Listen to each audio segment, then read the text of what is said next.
মুর্শিদাবাদে বিজেপি সরকারের একটি হাসপাতালে কর্মী সংখ্যার তথ্যে গরমিল ফাঁস করলেন তৃণমূল কংগ্রেসের সাংসদ ঋতব্রত বন্দ্যোপাধ্যায়। সর্বভারতীয় তৃণমূল কংগ্রেসের সাংসদ ঋতব্রত বন্দ্যোপাধ্যায় বৃহস্পতিবার বিজেপির প্রতারণা ফাঁস করলেন।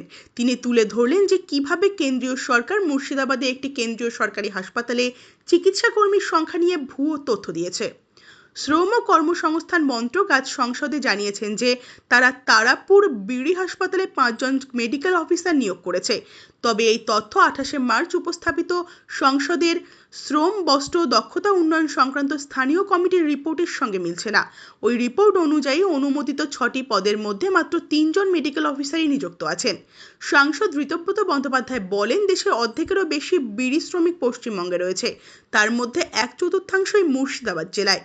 কেন্দ্রীয় সরকারের একটি 65 শয্যার হাসপাতাল রয়েছে তারাপুরের বিড়ি শ্রমিকদের জন্য। এই হাসপাতাল বেহাল অবস্থায় রয়েছে এবং সেই বিষয়টি স্থানীয় কমিটিতে উপস্থাপন করা হয়েছিল।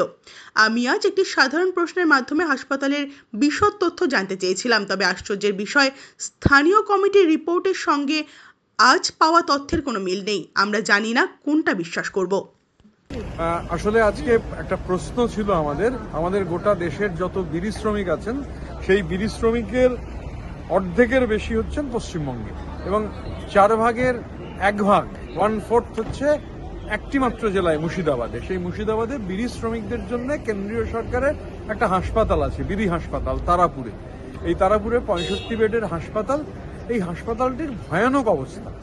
তো এটা স্ট্যান্ডিং কমিটিতে উঠেছিল, স্ট্যান্ডিং কমিটির রিপোর্টেও সেই হাসপাতালের ডিটেলস বেরিয়েছে এবং আজকে আমার একটা প্রশ্ন ছিল, আনস্টার্ড কোয়েশ্চেন। সেই প্রশ্নে আমি এই হাসপাতাল সম্পর্কে ডিটেল চেয়েছিলাম।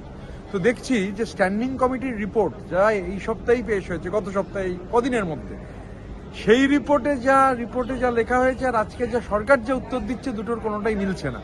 স্ট্যান্ডিং কমিটির রিপোর্টে ছিল যে মেডিকেল অফিসার এবং স্পেশালিস্ট মিলিয়ে 12টা পোস্ট, 3 জন আছেন আর বাকি 9টা পোস্ট খালি। আর আজকের উত্তর বলছে 5 জন মেডিকেল অফিসার আছেন। স্ট্যান্ডিং কমিটির রিপোর্টে কদিন আগে বলা হচ্ছে 3 জন ডাক্তার আছেন, আর আজকে বলছে 5 জন আছেন। আদপে ওই রিপোর্ট অনুযায়ী 9টা পোস্ট ভ্যাকেন্ট। 12 নার্সটা যা বলেছেন, নার্স আজকের রিপোর্টে একই আছে। টেকনিশিয়ান, ওই স্ট্যান্ডিং কমিটির রিপোর্ট বলছে ল্যাব টেকনিশিয়ান নেই, ভ্যাকেন্ট। স্যাংশন পোস্ট একটা ভ্যাকেন্ট, অথচ আজকের রিপোর্টে বলা হচ্ছে টেকনিশিয়ান আছে। ওটি অ্যাসিস্ট্যান্ট নেই। মানে আমরা আজকে এই রিপোর্টটা দেখবার পর বুঝে উঠতে পারছি না যে লেবার একটা যে রিপোর্ট দিয়েছে, মানে স্ট্যান্ডিং কমিটির যে রিপোর্ট পেশ হয়েছে, পার্লামেন্টে পেশ হয়েছে, সেখানে একরকম তথ্য রয়েছে আর আজকে মন্ত্রী সম্পূর্ণ অন্যরকম তথ্য দিচ্ছেন। এবার কোনটা ঠিক? আদপে 65 বেডের ওই হাসপাতাল ধুঁকছে বিড়ি শ্রমিকদের জন্য হাসপাতাল, আর অথচ কেন্দ্রীয় সরকার স্ট্যান্ডিং কমিটিতে, লেবার স্ট্যান্ডিং কমিটির রিপোর্ট একরকম কথা বলছে। সেখানে বলা হচ্ছে ডাক্তার রয়েছেন 3 জন, পোস্ট হচ্ছে 9টা ফাঁকা রয়েছে, আর আজকের উত্তরে মন্ত্রী বলছেন যে ডাক্তার রয়েছে 5 জন। আমরা বুঝে উঠতে পারছি না যে কোনটা ঠিক কোনটা বেঠিক।